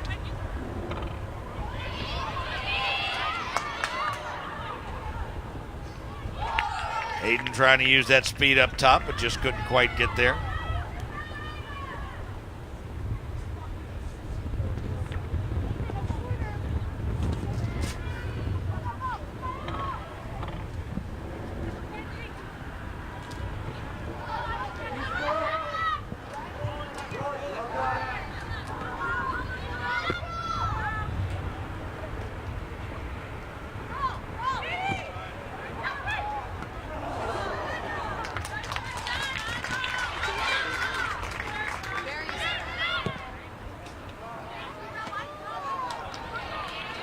Kentucky now trying to switch the field.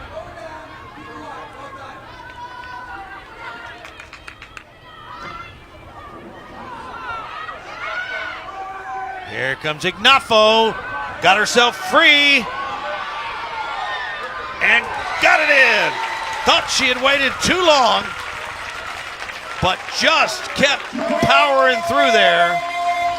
And Foster Ignafo. Yeah, and finally, one of these has paid off for Ignafo. She's been doing this all day, getting into really good opportunities.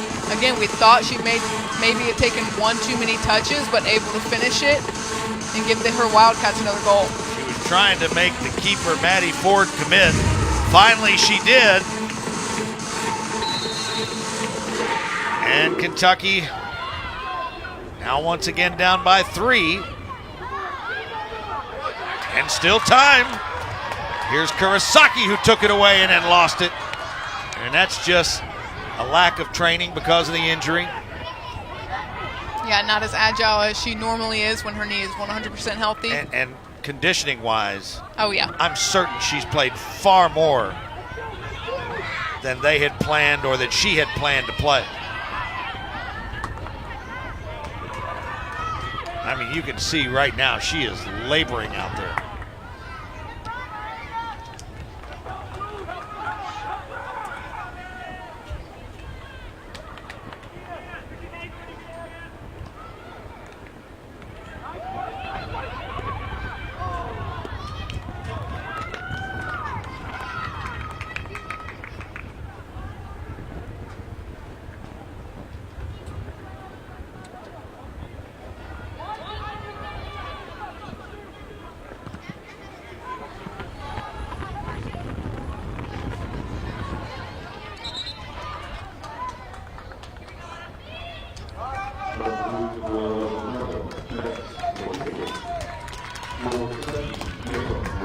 Kurosaki getting that much needed break now. I mean, look at her. I mean, she can just barely go.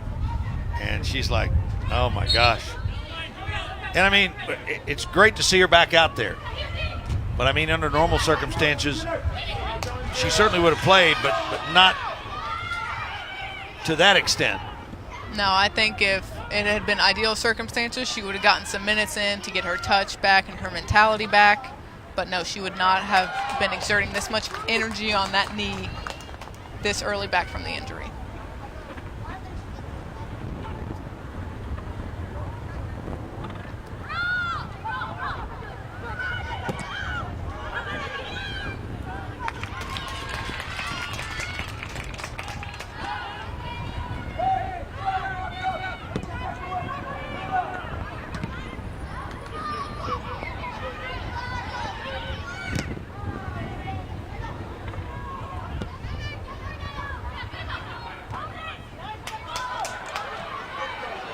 Here's Ignafo again.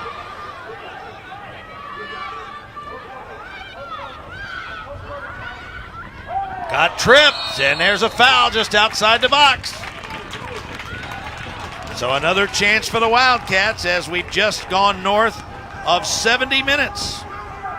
And Ignafo really turning it on the last few minutes. That goal really got her going, and she has continued to attack since then. This is an excellent job taking defenders on 1v1 and able to draw the foul, setting it up perfectly for who I presume is Katie Keene on this free kick. So Referee has marked off the distance, and here's the deal with that wind now. Man, this is just the bad golfer in me. You can take one toward that far left post and see if the wind will blow it back in. Yeah, definitely. And that's where Ford is shaded. That's where she was headed, and it was hit in front. Jimenez couldn't get it, and that'll be a corner for the Wildcats. So again, this is the situation that Bebo found herself in earlier. That wind is not truly in their face, but once you get it up and get it toward the goal, it's going to blow back toward the goal. Novak, that's a great ball, just too much of it. With that wind, that's exactly what you wanted to play. Yeah, that's what they're trying to do right there, is they're really trying to use the wind to help it into the goal, or at least make it challenging for Ford.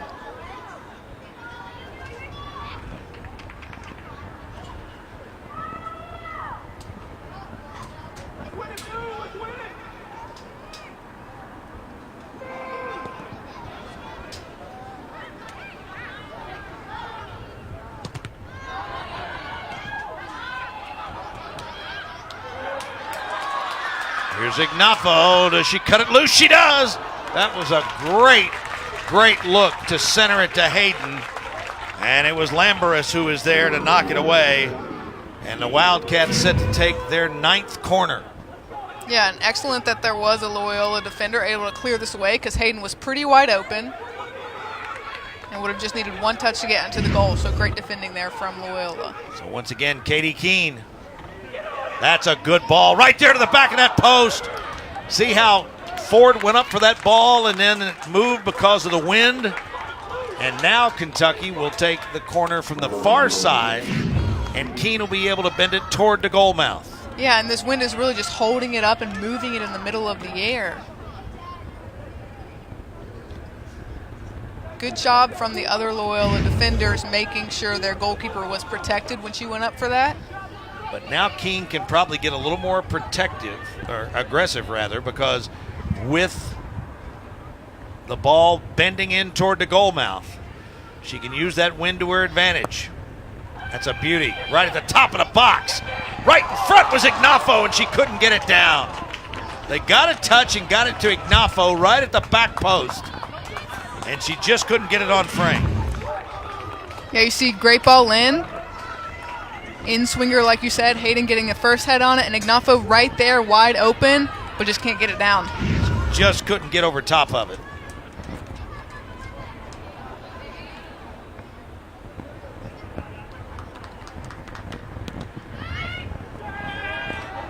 That's a miscue on the part of the keeper Ford. And Bebo quickly puts it in play.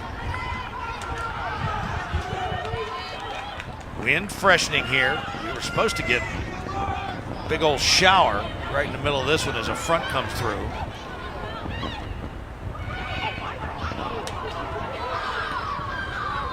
And that one is going to go off of Crissetti.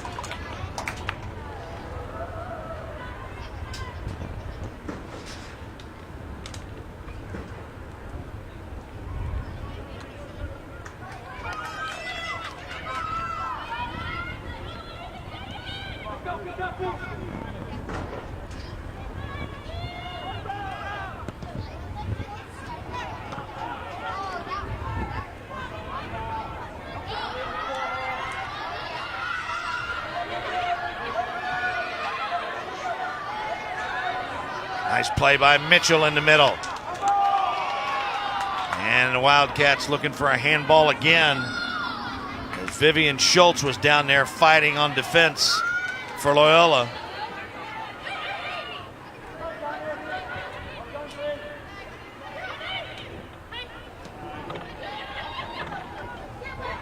Nice look. Ignafo in front, and Hayden couldn't finish it. Was that Hayden? That was Jimenez. Boy, that was a beautiful service right in there, and Jimenez couldn't finish with the left foot. Really good job initially from Grosso winning this and playing that slip ball to Ignafo. Ignafo getting a cross up, and you're right, Jimenez, keeper with a foot save to stop that from going in. Excellent job by Ford there, but great work by Kentucky creating that opportunity. Keene again. And that was Lamberis who came out and put her body in front of it. Nafo.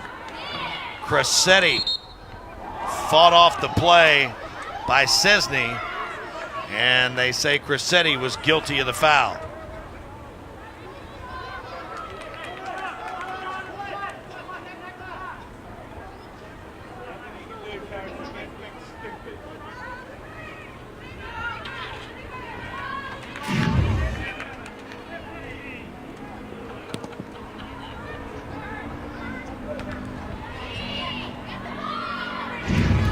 Just gets tangled up there. Not a bad call. And they're going to call a handball against Keene. No. 2 players down, and they called a foul against Kentucky. I thought they were going to get Keene for a handball. It looks like Jimenez, who got tied up with Lamberis.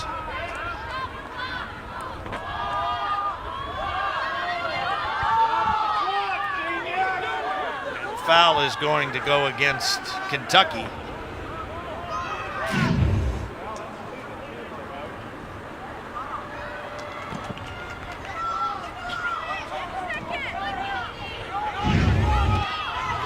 Brawl double teamed.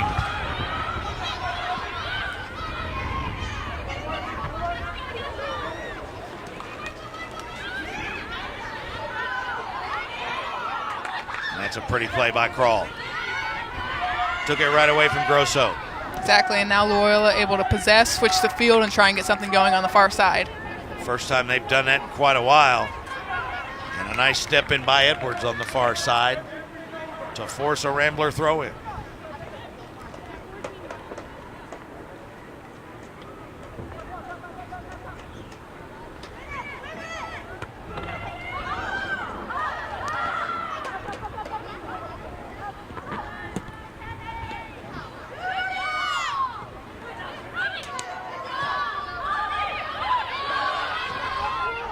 Now Babo with space. And can they get something going in a hurry? Hayden trying to get herself open. Now Ignafo will take it to the right side. Jimenez, Hayden in the box. There's Hayden.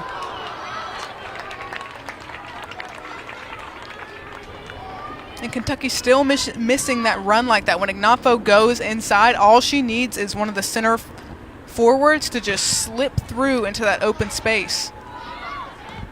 And Hayden just did not do that early enough.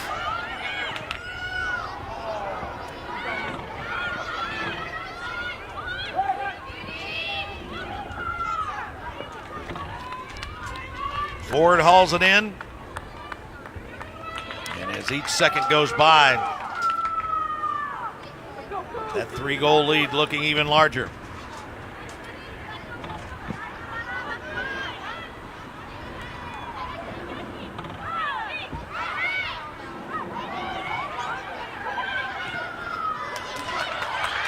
Ignapo trying to run the race, and a nice play by Ford.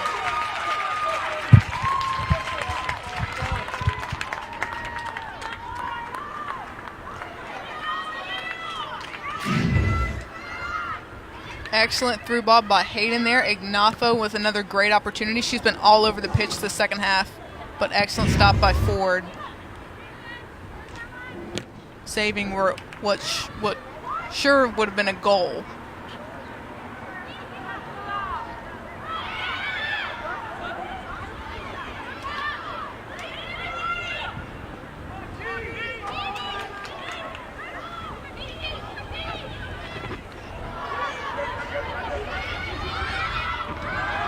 Here comes Grosso.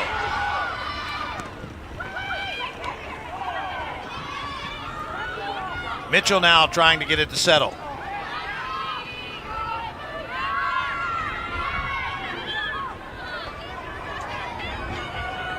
And that's a nice play by Szczesny. She's got Crawl. But excellent defense by Novak.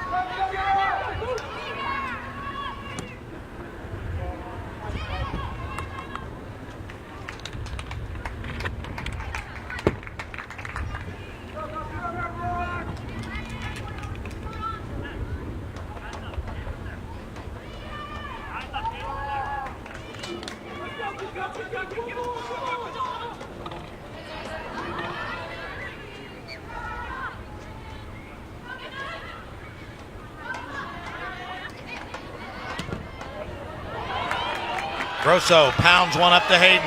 Jimenez wide open if they can just get a... Good look by Hayden. Ball still in play. Boy, and I'm telling you, how about the defense there in the back end by Laudman? Yeah, it's been excellent all game. Madison Laudman stayed with it, stayed with it, stayed with it. And as much pressure as Kentucky has put on this Loyola defense this second half, they've held firm and done an excellent job not giving up more than one goal.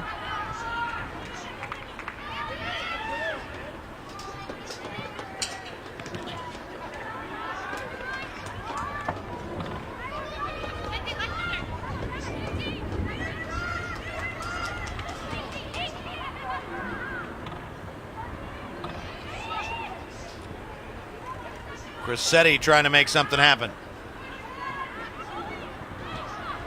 And Crissetti's going to get called for the foul. Yeah, can see that coming. Ian Carey's not going to like it, but you could see it coming.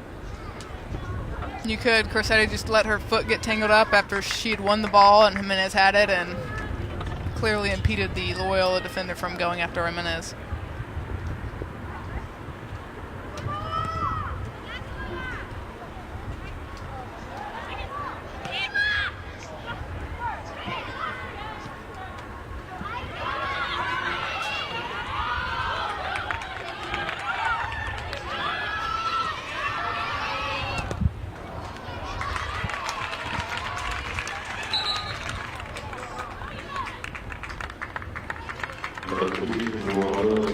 So not the kind of senior day that Katie Keene and Kelly Novak were hoping for. I'm not sure that they've got enough healthy bodies to get a sub in for them and give them a curtain call here at home.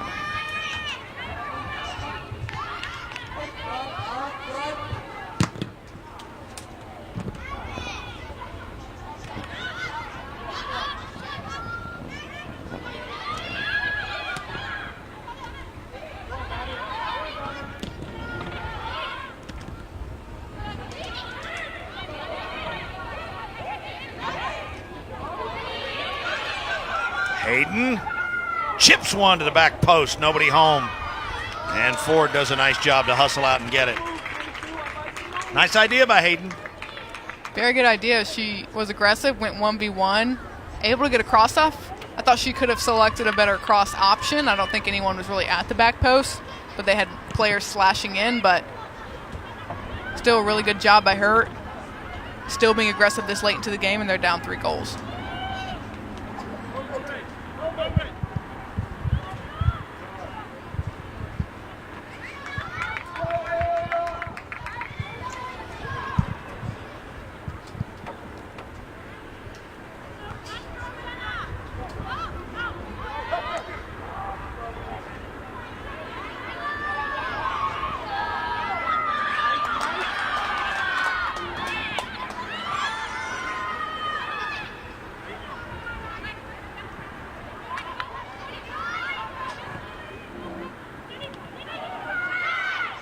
Here's Hayden, that's a nice touch.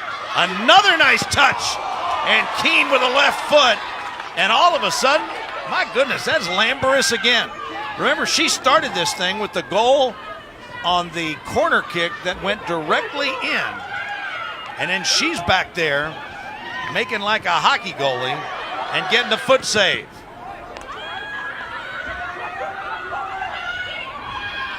Kentucky spaced too tightly for anybody to wind up and take one. Here's Grosso to the left foot, and that was a nice ball just over the crossbar.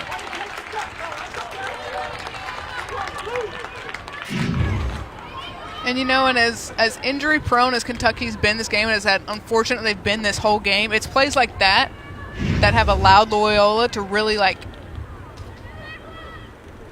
crank it into gear and get it going, and that is the reason they're up 3 goals to nothing. It's not that Kentucky's down several players, including a goalkeeper, right? Loyola has earned this victory, and it's through plays like that that they've earned this victory. Oh, no question. From a Kentucky standpoint, though, any way you slice it, it's about as frustrating a day as you can have on the pitch. And now the bigger question for Ian Carey and company is, okay, right now you're technically still above the line as you try to battle your way into the SEC tournament. And you got to figure out what you're going to do in goal because you don't know when Susie's going to be back. And then you got to figure out how to go with the lineup. You got to figure out how Atkins' shoulder is. I mean, it's a tall, tall task. Oh, yeah. And you're playing at Florida. Yeah, which is a very tall task. They definitely have a lot to sort out this week. Hopefully they can get Adkins back in there, Susie back in there.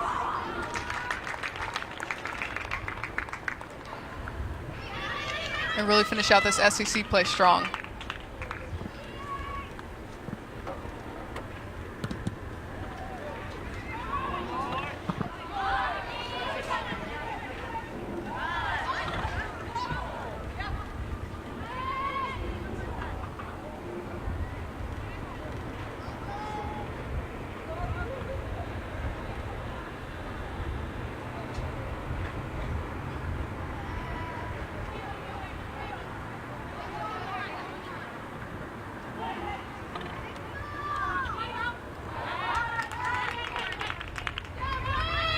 Final couple of minutes.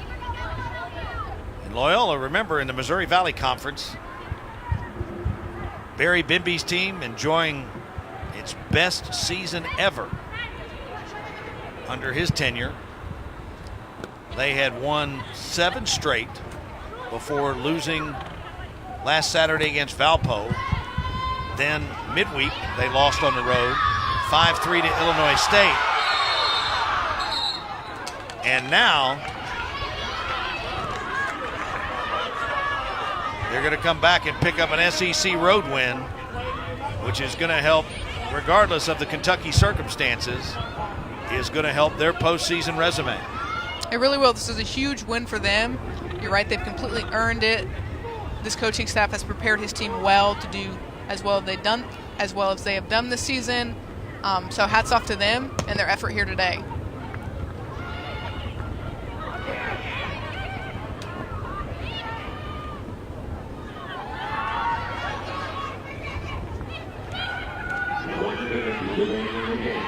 Rossetti had it taken away. Despite all the circumstances, boy, and that young lady has played a big game today, Lambers. Despite whatever the circumstances may be, Loyola created opportunities. That's going to be a handball, maybe not. Like it clearly got Novak in the arm. But it was Loyola that took advantage of opportunities. They created opportunities for themselves. And they're going to leave Lexington with a huge win for their program. Loyola is going to improve to 11-5 overall. They obviously remain 3-2 in the Missouri Valley Conference. Kentucky will drop to 7-10 overall. They're 2-5-0 in the SEC. And again, they play at Florida on Thursday night. So, for my broadcast partner, Stuart Pope, I'm Dave Baker saying so long from Lexington. The final score is Loyola 5 and Kentucky 2. Our next telecast on the SEC Network Plus will be next Sunday afternoon as Kentucky takes on Arkansas in the home finale at 2 o'clock. To watch this game on replay as well as other games on our family of ESPN networks, log on to watchespn.com or download the Watch ESPN app. This has been a presentation of the SEC ESPN Network.